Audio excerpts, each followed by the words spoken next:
So if you're talking Seiko dive watches, the one to rule them all has to be the Tuna. There has been many different Tuna models made over the years, but these are instantly recognizable with a couple of distinct features. One being obviously the shroud. The Tuna is famous for its protective shroud that protects the case and bezel.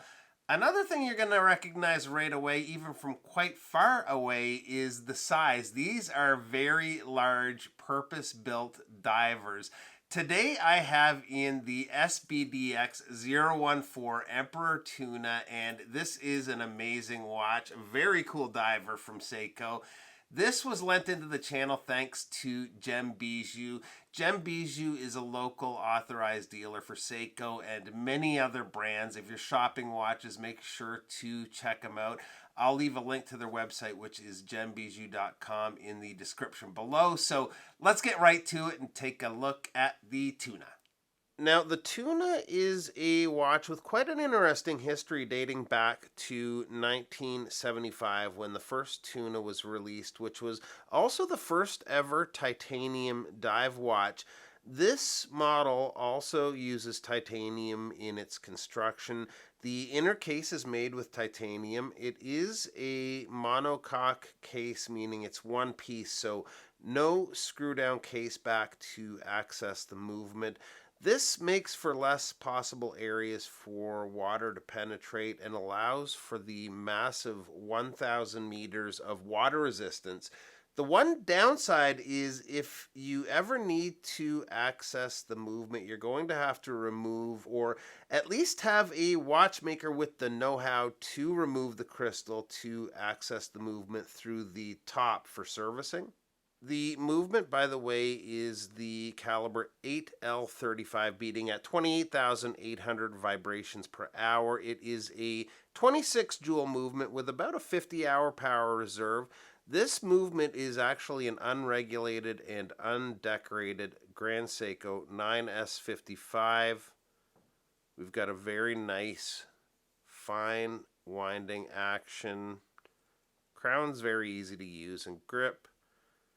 If you pull it out to the first position, we'll change the date. Might be a little bit hard to see there. In the second position, you can see the second hand hacks, and we can adjust the time. One thing with this crown, when you push it back in and start to screw it back in place, you can really feel the gaskets there. It's got a certain feel to it. You can tell that it's really sealing up the watch. The dial is about as clean and legible as it gets with the bold handset and markers.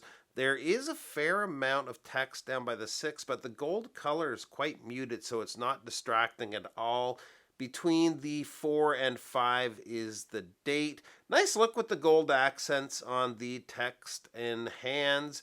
The lume is just downright ridiculous on this watch. Tunas seem to get a little extra dose or two of lume from whoever's putting it on compared to other Seikos, I find.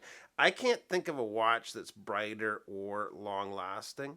The bezel is raised slightly above the sapphire crystal, which helps to protect it from taking a direct hit. It is a 120 click bezel. It has that Seiko-ish bezel feel, but more precise. You can tell it's a Seiko bezel, but just a nicer action.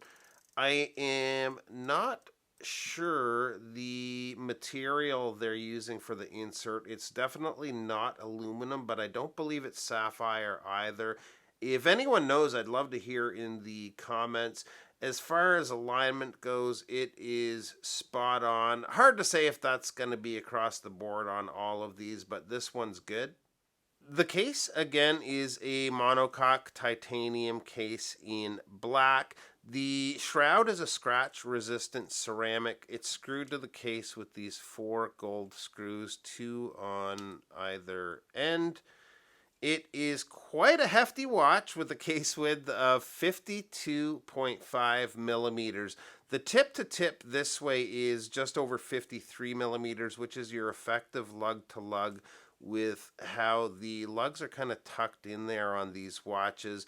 The thickness is quite large too. It's 17.2 millimeters, and the watch takes a 22 millimeter strap. The strap's a very soft rubber with hardware matching the gold accents of the watch. So here it is on my 7.25 inch wrist, and there is no doubt this is a beastly watch. All I can say about the Tuna is if you haven't tried a Tuna, you really should.